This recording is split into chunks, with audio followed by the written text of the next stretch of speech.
여성들은 이 질환의 고통을 잘 알지만 남성들은 쉽게 잘 알지 못하는 그 고통, 바로 환각염이죠. 별것 아닌 것처럼 보이는 이 질환이 여성들에게는 이만저만 성가신 일이 아닙니다. 물론 방광염을 치료하기 위해서 병원을 찾아 헤매는 그 과정도 힘들지만 치료하고 나서 조금 나았다 싶으면 또다시 재발하고 계속 반복되는 이 질환은 그 행복했던 사랑의 기억마저도 퇴색하게 만드는 사랑의 해방꾼이 아닐 수 없습니다. 이 방광염은 여성들이 남성들보다 무려 5배나 더 많이 걸리는데요. 왜 똑같이 사랑을 나누는데 여성들만 더 많은 고통을 받게 되는 걸까요? 이는 바로 해부학적인 차이에 의해서 이런 차이가 발생하게 되죠. 여자의 요도는 요도 입구에서부터 방광까지의 길이가 약 3에서 5cm 정도에 불과하지만 남성들은 무려 15cm에서 29cm 정도에 이르기까지 여성들보다 훨씬 더 긴 요도를 갖고 있습니다. 상대적으로 짧은 여성의 요도 때문에 세균들이 더 쉽게 방광까지 도달할 수가 있는 것이겠죠. 그래서 더 많은 방광염이 여성들에게서 발생하는 것입니다. 그러면 어떤 여성들에게 이 방광염이 더 자주 걸릴까요? 결론적으로 말씀드리자면 더 자주 하는 사람이 더 많이 걸립니다. 즉 성관계의 빈도가 많은 여성들이 더 잦은 방광염에 노출되는 것이죠. 그래서 예전에는 이 방광염을 흔히 허니문 방광염, 허니문 시스타이티스라고 이제 부르기도 했었죠. 그만큼 신혼 때는 성관계의 빈도가 잦다 보니까 이 방광염이 더 자주 걸리는 것입니다. 이 방송을 보고 계시는 기혼자분들, 여러분 신혼 때를 한번 되돌아보세요. 그때는 시도 때도 없이 기회만 되면 방광염이 생길 기회를 만들지 않았었나요? 또 하나 재미있는 사실은 이 방광염은 잘 걸리는 체위가 따로 있다는 것입니다. 바로 어떤 체위인가 하면 요도에 주어지는 압력이 많이 가해지는 그런 체위겠죠. 그래서 정상 체위에서 여성의 두 다리를 남성의 어깨에 걸치고 하는 이런 체위가 페니스와 요도와의 마찰을 더 증가시켜서 방광염의 기회를 더 크게 증가시킨다는 것입니다. 그렇다면 이 방광염의 원인균은 무엇일까요? 가장 많은 원인균은 이콜라이라고 부르는 이제 대장균이죠. 즉 대장에 있는 균들입니다. 즉 이 말은 무엇인가 하면 항문 주변에 있는 균들이 질 주변이나 요도 쪽으로 옮아와서 방광염을 일으킨다는 것이죠. 그 외에도 피부에 묻어있는 여러 가지 표재성 균들도 방광염의 원인이 될 수 있죠. 방광염에 걸리게 되면 여러 가지 다양한 증상들이 나타나죠. 가장 대표적인 증상이 이제 빈뇨라고 불리는 소변을 자주 보게 되는 증상입니다. 그래서 보고 나도 또 마렵고 돌았으면 또 마렵고 심지어는 이제 잠을 자다가도 한 두세 번 정도 소변을 보기 위해서 깨는 증상이 나타나죠. 그 외에도 이제 소변을 보고 나서도 시원하지 않은 잔뇨감이 남는다든지 아니면 소변을 볼 때 찌릿하고 아픈 배뇨통이 생기기도 하죠.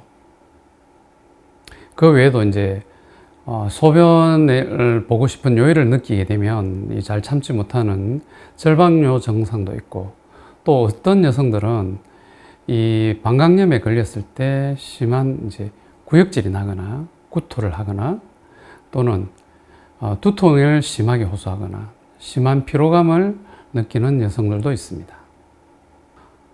또 경우에 따라서는 등 쪽으로 통증이 뻗치기도 하죠. 이러한 방광염을 그대로 방치하게 되면 세균이 방광에서 요관을 따라 콩팥에까지 이르게 되는데 콩팥에 염증을 일으키게 되는 경우를 신우신염이라고 그러죠. 근데 이런 신우신염은 입원을 요하게 되는 심각한 전신질환입니다. 그래서 콩팥에 염증을 일으키게 되면 특징적으로 이 등 부위를 이렇게 두드렸을 때 특징적인 방사통이 나타나는 게 특징이고, 또 심한 피로감을 느끼게 되거나 고열이 나거나 또 반대로 저체온증에 빠지는 경우도 있고 혈압이 떨어지기도 합니다. 심한 경우는 폐혈증에 이르러 목숨이 위험하게 되는 경우도 있죠. 그래서 이런 옆구리에 통증을 느끼게 되는 경우라면 빨리 병원에 가서 검사를 하여서 만약에 신우신염이 있다면 입원을 해서 치료를 해야 됩니다. 방광염을 예방하기 위해서는 어떻게 해야 될까요? 흔히 이제 전문가들에게 물어보면 성관계를 한 직후에 소변을 바로 보라고 많은 조언을 합니다. 과연 이런 행동들이 도움이 될까요? 연구 결과는 서로 상반된 결과가 나옵니다.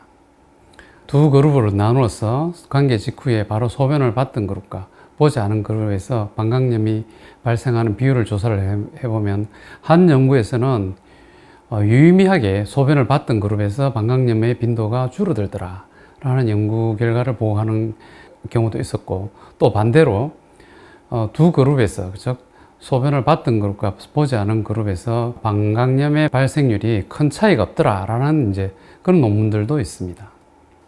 그렇지만 이론적으로 볼 때 소변을 보는 것이 요도를 타고 오는 균들을 씻어내리기 때문에 더 방광염에 걸릴 확률을 줄여줄 수 있을 것이라 보고, 또 소변을 보는 게 그렇게 힘든 일이 아니기 때문에 소변을 보는 것이 조그만 확률이지만 방광염의 발생 빈도를 줄일 수 있기 때문에 관계 직후에는 바로 소변을 보는 것이 좋겠다는 것이 저희 개인적인 의견입니다. 자, 그러면 이제 방광염을 줄이기 위해서는 어떻게 해야 될까요? 물론 성관계를 안 하면 되겠죠. 그런데 구더기 무서워서 장을 못 담글 수는 없는 것이잖아요.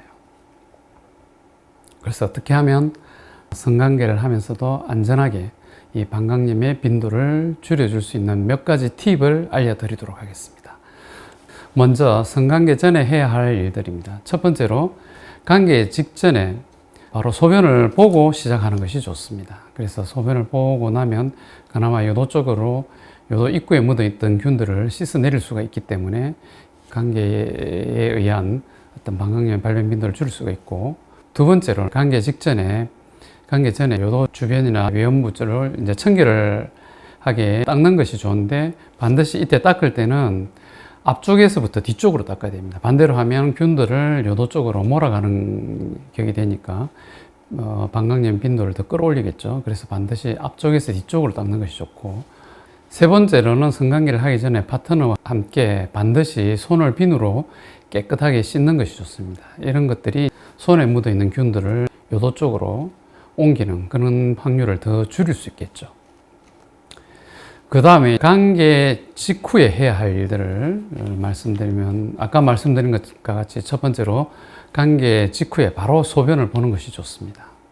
두 번째로는 성기 주변을 비누나 이런 세정제를 이용해서 깨끗이 씻는 게 좋고, 세 번째로는 물을 많이 마시는 게 좋습니다. 물을 많이 마시면 소변을 그만큼 자주 볼 수 있으니까 더 많은 균들을 씻어내릴 수 있겠죠.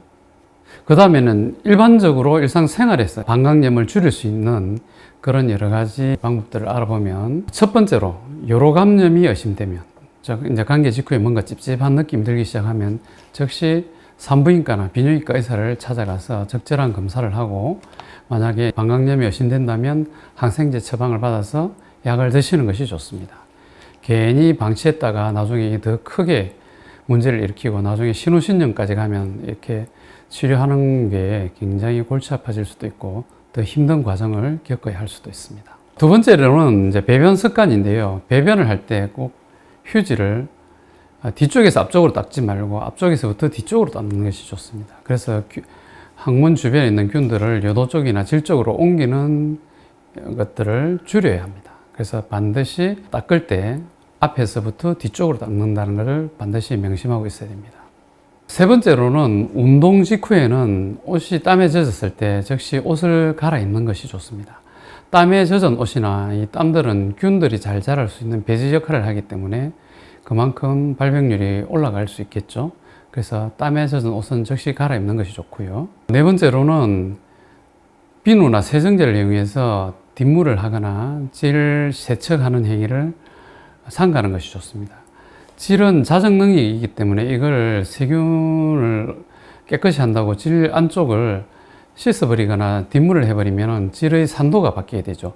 질의 산도가 바뀌게 되면 방광염뿐만 아니라 질염이 더 자주 걸립니다. 그래서 정상적인 유산균이 잘 살 수 있도록 가능하면 질의 자정 능력에 맡기는 것이 좋고, 반면에 이제 외연부는 질 바깥쪽, 이제 외연부 쪽은 조심스럽게 이렇게 세정제나 비누를 이용해서 씻는 것이 좋습니다.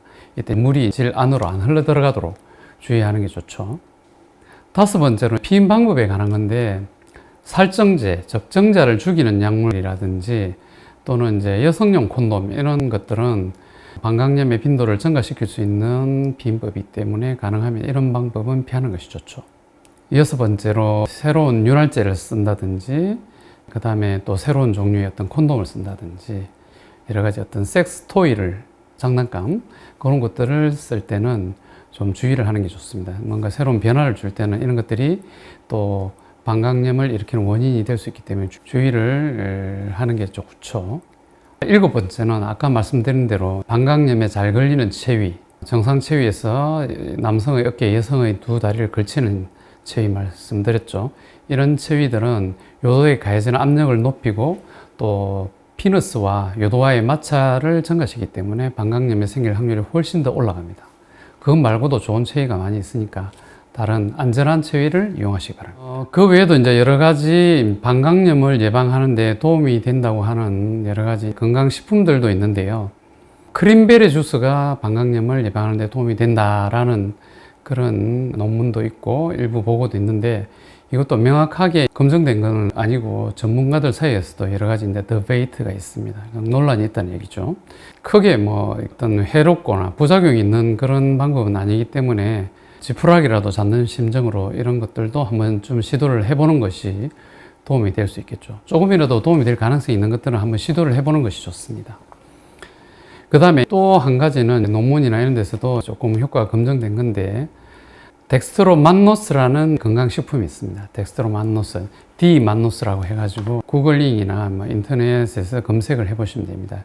이런 건강식품들, 단당류라고 하는데 그런 것들이 장기간 이렇게 섭취를 하게 되면 방광염에 걸릴 빈도가 훨씬 더 줄어든다는 그런 논문 보고가 있으니까 이런 시도를 계속 이런저런 시도를 해도 계속 방광염이 반복된다든지, 나는 방광염이 걸렸을 때마다 항생제 먹는 게 너무 싫다, 이런 분들은 요 덱스트로만노스라고 하는 이런 건강식품들을 한번 복용해 보는 것도 도움이 될 것 같습니다.